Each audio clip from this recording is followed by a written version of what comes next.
Okay, so here I am with the day 12 wrap up. I'm so happy I started this fast on the 1st so that I can know what day I'm on.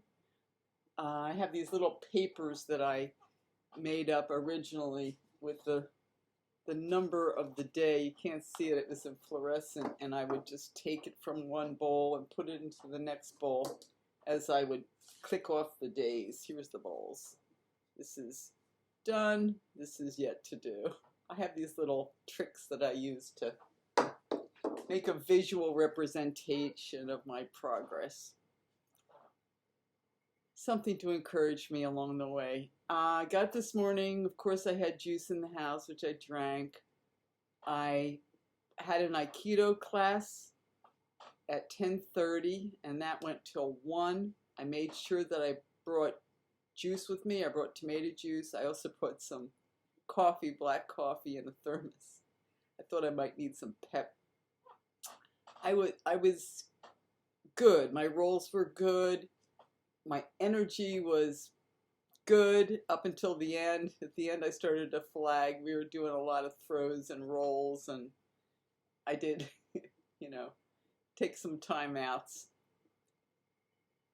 But I think the juicing and the loss of weight and the bike riding, I was hoping that I would have a good class, and I did. So that was good. And I rode my bike to the class and back from the class, which is only about a mile and a half each way. But I did forget my juice thermos and glass, so I had to double back. Anyway, so it was a good class. And let's see, what did I do today? Anyway, I had some tasks to do. And the funny thing was I kept watching that Darren McGrady food channel all afternoon as I was doing things and juicing. I did some juicing, I think, and a lot of stuff where I was sitting down. I just wanted some entertainment, and I really liked this guy. And it just seems so incongruous that I'm watching a food show and I'm juice fasting, and I'm totally not inspired to eat now. I mean, I'm thinking, in the future. Mostly I was thinking of dishes that I would make for Gary, my husband Gary.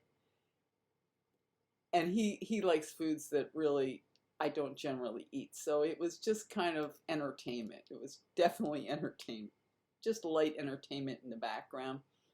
And the other thing is that juicing, you're actually sitting and you're involved with food for long periods during the day.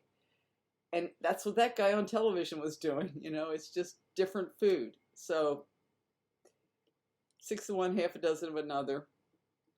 It kept me entertained, let's put it that way. I went out and picked some fresh mulberries from my tree after dinner. But before that, I went to my local Hy-Vee store, which has different vegetables, different produce, and I wanted some ginger, and I knew that they would have good ginger, and they did. I also wanted beets, and they had beautiful, magnificent, fresh beets, and this is the time of year for beets, actually, I think. At least that's what Darren McGrady said in one of his videos. And they just were so fragrant and so fresh, so I made a juice that was like Andy's Juice Joint, the juice truck, which was such a good juice. I was so impressed. I thought the main thing was the beets.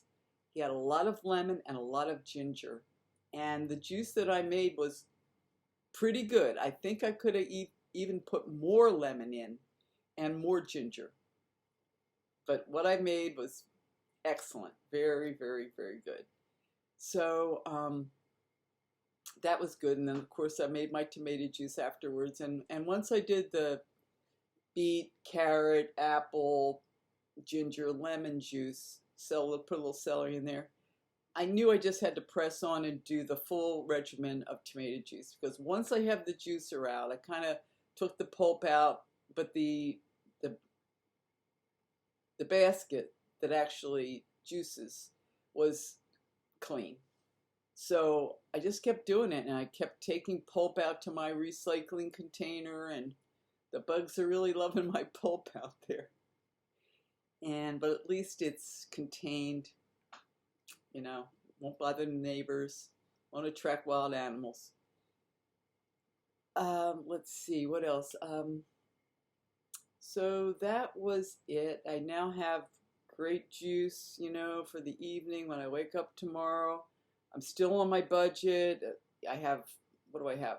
Tomorrow's the 13th, 13, 14, and 15 to get through until I get more money.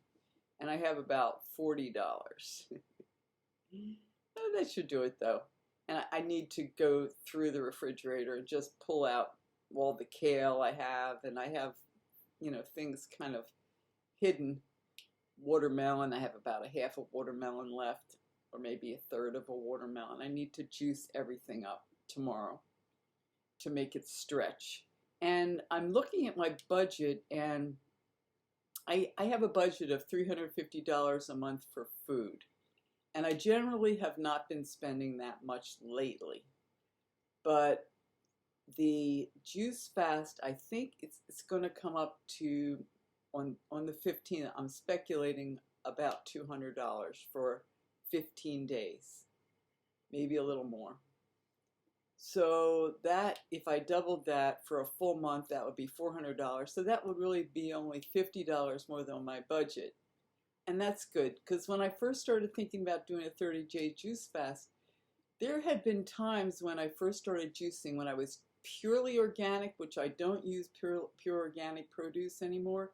I could spend $30 a day just on produce. And you multiply that times 30, and that's $900. I mean, you can do it, especially if you're changing up your juice, getting exotic ingredients, exotic fruits and vegetables, all organic, which I do not do all organic. I do organic carrots, I do organic celery, organic apples, but my peppers, my zucchini, what else? I try to get organic lemons when I can. I don't use organic oranges. I don't use organic watermelon. The kale is usually organic. So I mix it up, you know, just to keep the price down.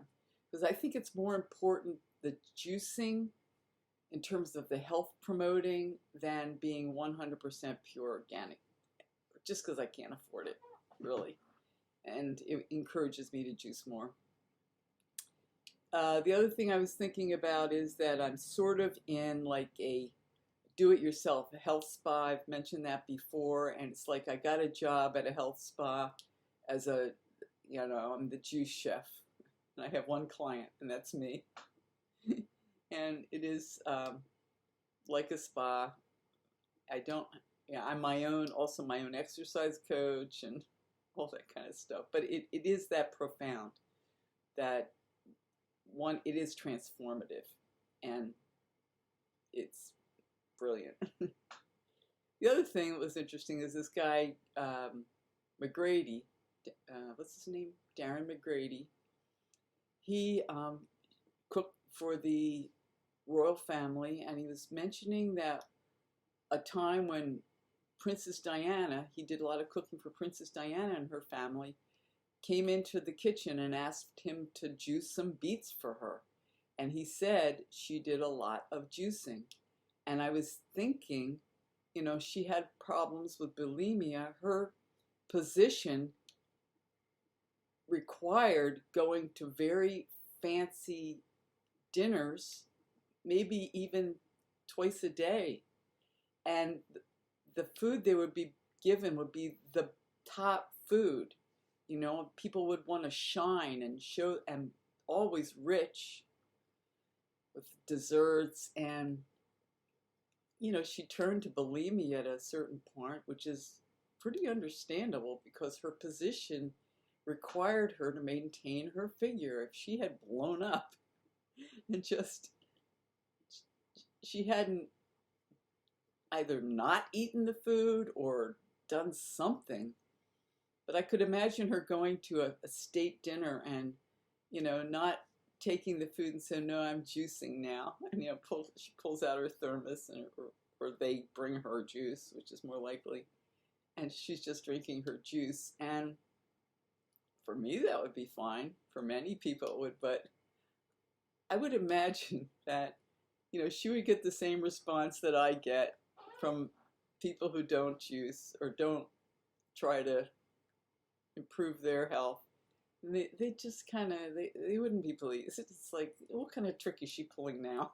You know, what is she up? Why can't she just eat dinner? You know, so that was it. That was just an interesting tidbit. So that's it. End of day 12. Yes, it's the end of day 12.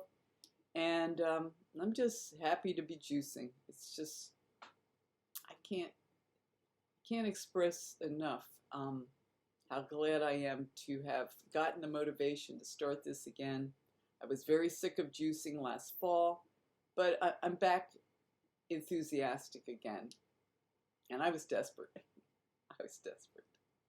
I was eating and gaining weight, and I was in a pickle, as they say. But I've, turned the corner, and life's good. And that's it.